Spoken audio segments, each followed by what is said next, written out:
eu posso afirmar a você, as histórias que a Bíblia fala são verdadeiras. Vou dar uns 2 exemplos. A Bíblia fala, por exemplo, que quando Moisés compareceu diante de Faraó, os magos de Faraó pegaram o cajado deles e jogaram na frente e os cajados viraram cobra. Uma visão científica, moderna, técnica. Eu falei, isso é mentira. O cajado não... Só acontecia no passado, agora não acontece mais? Não vira cobra. Só que esses dias eu esqueci o nome daquele... É um programa que tem lá da Inglaterra, de talentos, que os jurados ficam assim, é o mais famoso que tem. Tipo o Got Talent da vida? Got Talent, é o Got Talent. E tinha um camarada que fez uma cena de ilusionismo que eu nunca vi um negócio daquele. Ele pega um outro companheiro dele, o cara é oriental, e ele coloca um camarada, um rapaz assim, aí daqui a pouco ele vira a cabeça do sujeito, é um cachorro. Aí ele vai virando assim, e o sujeito se transforma num cachorro, literalmente, na frente da gente. A outra é pior ainda, que ele coloca uma cabeça de cavalo no sujeito, e daqui a pouquinho ele mesmo abaixa e sobe um cavalo, mas não tem pano, não tem nada. Depois ele vira de novo e numa fração de segundo ele volta a ser ele mesmo. É uma ilusão de ótica. Sim. Mas ele fez. Tá. E o auditório todo ficou assim. Ora, por que a gente pensa que só hoje que alguém sabe fazer cenas de truque? Quer dizer que tinha mágicos naquele passado? Claro. Se você vai no Egito, tem vários relatos de encantamentos. A hipnose é alguma coisa muito mais antiga do que a gente imagina. Mas muda muito. Se você põe uma nota de rodapé, isso foi uma mágica, você não acha que a civilização de hoje olha e fala assim, então não aconteceu daquele jeito que eu imaginava. Então não foi tão sagrado assim. Foi só um jogo de espelhos. De espelhos. Só que, vamos levar em consideração 2 coisas. Letra A. Existe a magia, existe o engodo.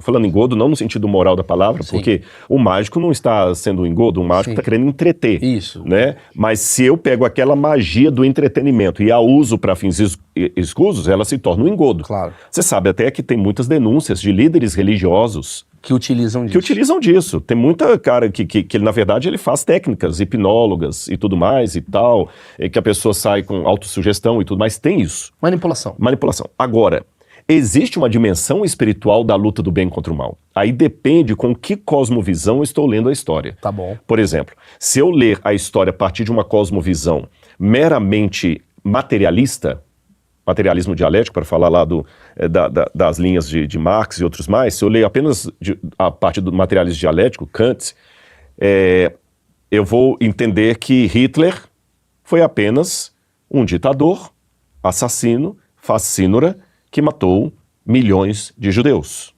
Ponto. Mas se eu ler a partir de uma luta entre o bem e o mal, eu vou falar que o Hitler, além da sua própria decisão, porque ele tem responsabilidade no que ele fez, ele se permitiu ser usado também por forças malignas que queriam aquele genocídio. E que nós estamos numa guerra cósmica entre o bem e o mal. Adoraria falar desse assunto. E por que eu vejo a visão espiritual? Porque o materialismo por si só, ele não responde todas as coisas. Para começo de conversa, se não tem Deus, até a própria rotulação de Hitler como errado, ela pode ser questionada. Deixa eu pensar no que você falou. Se não tem Deus... Tá, me joga, por quê? Por quê? Com base em que você está falando que ele estava errado? Sim, com base na nossa moral criada pela nossa civilização, entendi. E aos olhos da moral nazista, sim, ele estava completamente correto. Sim. E qual que é a moral que prevalece? A nossa ou do nazismo? A gente vai cair na coisa de xenofobia em algum momento, né? Porque ninguém aqui está falando que Hitler estava certo. Exatamente, vamos deixar isso bem claro. Deixando muito claro. Você só está falando... Eu acho que eu criaria um outro exemplo, que eu acho que seria mais fácil pra gente ir nesse caminho, que é o universo mais... ocidental e o universo mais da Arábia, que a galera tem a questão do tipo... Eu vou dar uma cena muito fácil, que eu tava com a minha esposa. Eu tava na Tailândia com a minha esposa, Rodrigo. Pô, puta lugar legal, incrível, uma praia maravilhosa. Eles já falaram. Incrível. Aí chegou um árabe, né, com a sua roupa na praia, aquela roupa pesada, e suas 2 mulheres de burca. Uhum. Minha esposa, do mar, olhou pra mim e falou, a primeira coisa que ela falou assim, tadinha dessas mulheres. Eu falei, sabe o que ela tá pensando de você? Prostituta. Porque é uma visão etnocêntrica, da gente acreditar que o nosso é o certo e o do outro é errado. Exatamente. Então quando a gente fala assim, a cultura do Irã tá errada, baseada na cultura do Ocidente. Exatamente. É isso daí que você tá querendo Exatamente. trazer. E você foi prudente em a gente separar, para não parecer que a gente tá endossando Hitler ou qualquer coisa, que já deu problema no passado, não comigo. Sim, sim. Mas é bom a gente esmiuçar tudo. De maneira alguma estamos endossando. Não, você tá falando assim, pro nazista, Hitler tá certo. Só que do ponto de vista moral, o pensamento da sua esposa em relação à burca e a da burca em relação à sua esposa ainda não agride ninguém. Sim. Mas em um genocídio, uma coisa assim, Sim. se eu quiser ser cético, eu vou ser cético. Ok. Aí eu pergunto assim, qual é o critério que está além da cultura que você pode me dizer que está errado? Aí você vai trazer o Aí eu vou transcendental. Exatamente, porque se não tem o transcendente, qualquer argumento que eu dê contra ou a favor de um dispositivo será um argumento meramente cultural. Mas aí tem uma outra questão, é um outro conflito, do que é o transcendente existente e o que pode ser considerado também uma invenção. Porque tem Sim, gente, claro. tem uma turma mais do lado ateu, já vi vários debates você com ateu e tal, que o cara vai falar, Rodrigo, mas quem disse que o seu lado tá certo diante do meu? Eu não acredito em Deus, eu não acredito na história de Jesus, isso daí pra mim tudo foi um grande livro pra modificar a sociedade, e você vai... Como é que fica essa questão do tipo, o que é certo, o que é errado, até nesse campo? Olha, se eu hoje rejeitasse o cristianismo, se hoje não fosse cristão, não fosse... O caminho que mais me favoreceria intelectualmente seria o agnosticismo. Ok. Não 100%. Sim. Que não é o ateísmo, é o agnóstico, é o que vou deixar acredita em refinado pra várias... turma. O ateu diz Deus não existe. Sim. O teísta diz Deus existe. O agnóstico diz eu não sei. É o isentão. O isentão. Mais ou menos, porque tem vários graus de agnosticismo. Quando você fala eu sou agnóstico, que tipo de agnóstico você é? Porque, por exemplo, tem um agnóstico que fala assim, é impossível saber o que é a verdade. Aí você fala o seguinte, essa sua afirmação também tá dentro desse critério? Se ela tá dentro desse critério, ela também não é uma verdade. Ela não é uma verdade. Então, por quê? Porque um consenso mundial de ideias a gente não vai ter. Gente defendendo Lula e Bolsonaro vai ter até o final, independente das características de cada um. Não tem o certo. Você entendeu? É muito complicado. Então, o que eu posso pegar? E nesse ponto você tem razão. Muitas pessoas não vão ver sentido na Bíblia, muitos não vão ver sentido em Jesus, no adventismo que eu sigo, no catolicismo e tudo mais. Mas tem uma coisa que a gente pode pegar. Existem alguns critérios mundiais. Sabe qual que é o critério? Eu vou para a antropologia. O critério da carência humana. Ainda que, permita-me ser ou fazer o papel de cético. Eu permito você fazer o que você quiser. Então vamos lá. Vou ser cético. Não existe Deus. Ok. Não existe inferno, não existe céu. Estamos aqui por acaso, tá certo? Eu não fui formado por nenhuma vontade sobrenatural, eu sou apenas o resultado de uma loteria bem aleatória que deu certo, que meu pai transou com a minha mãe naquele mesmo dia, naquele mesmo horário, naquele mesmo segundo, e eu fui o óvulo que foi fecundado e podia ser outro. Eu sou aqui tão acidental como a formiga que está passando ali na parede. Estou aqui porque não tem nenhum projeto de vida, não tem nenhum propósito. Então eu vou gastando a minha vida aqui até morrer.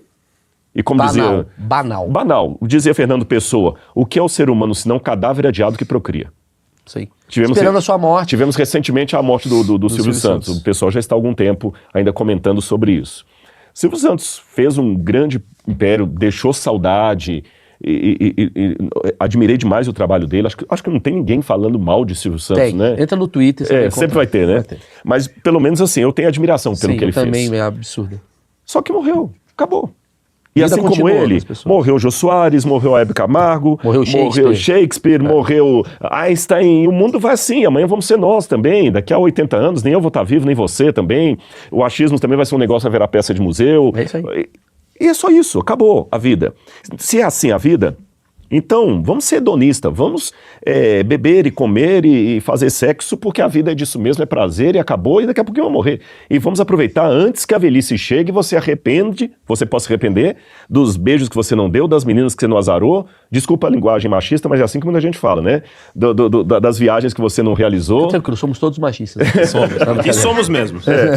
Das bebidas que você não experimentou, aproveita a vida, né? Tá, só que tem uma coisa que não fecha a conta aqui. É que todos nós, se temos em sã consciência, gostaríamos que a realidade fosse outra. Todos nós gostaríamos que a realidade fosse outra. Se a gente tiver hedonista nesse ponto, tem um lado que a gente fala, por que eu tô fazendo isso? Tanto é que a maioria dos hedonistas... É vazio. É vazio. A prova que eles são vazios é que ele não consegue ser hedonista sozinho. Quando o sexo... Porque pensa, não, se eu pessoa azarar a mulherada toda, eu vou falar em linguagem bem escrota, que essa é a linguagem que o pessoal fala. Se eu azarar a mulherada toda, pegar as mais bonitas, eu vou estar feliz. Aí ele azara uma, daqui a pouquinho, Ele já não tá aguentando mais, ele olha pra mulher mais bonita, porque eu sei, eu não vou dar nome por questão ética, eu sei porque já teve gente famosa que numa conversa aberta falou comigo assim, Rodrigo, eu cheguei ao ponto, antes de encontrar Deus, que eu ficava no hotel com 2 mulheres assim, perfeitas, que não tinha defeito, da unha do pé ao fio do cabelo. Parece que a mulher era um Photoshop andando. Eu acordei com 2 na cama, que eu tinha transado com elas a noite toda. E vazio. E Esse cara sou eu. Eu falei com ele. Verdade. Pronto, vamos lá. Foi o Você passado entendeu? do Maurício esse aí. O que eu sou? Sabe, minha vontade era mandar as 2 embora. Eu podia pedir a comida mais cara, eu tava num hotel de luxo.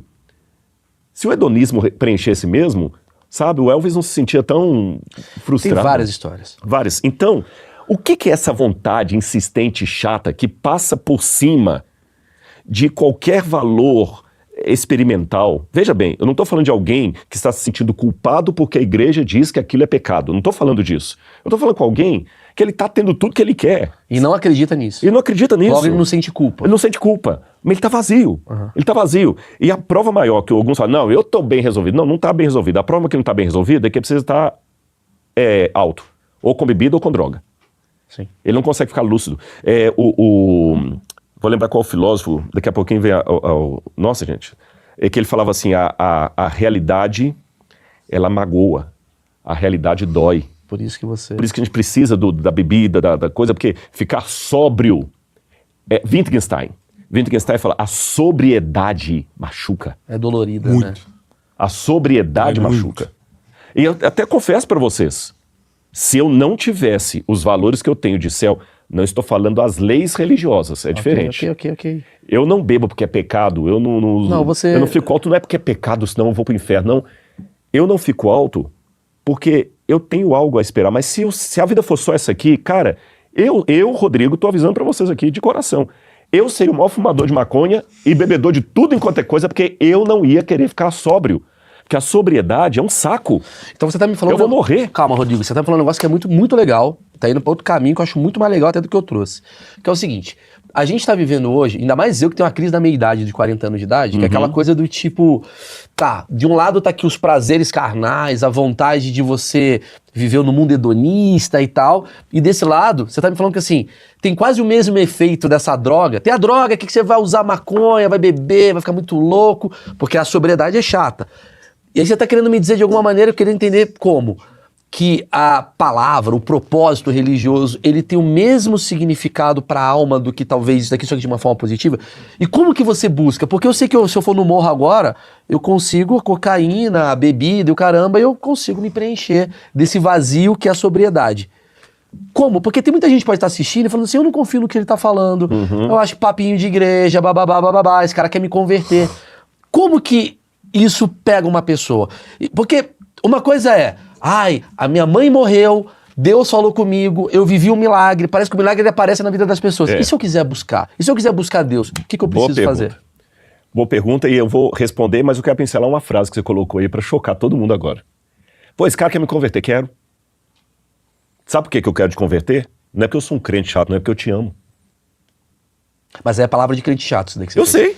Isso é verdade. Mas a palavra de crente chato é a mesma palavra do cara da academia quando você tá gordo. Tá. É a mesma palavra do nutricionista quando você tá diabético. Não, é verdade. O médico. É a mesma palavra do instrutor. Da mãe. Da mãe. É, sim. As coisas boas nesse mundo são chatas.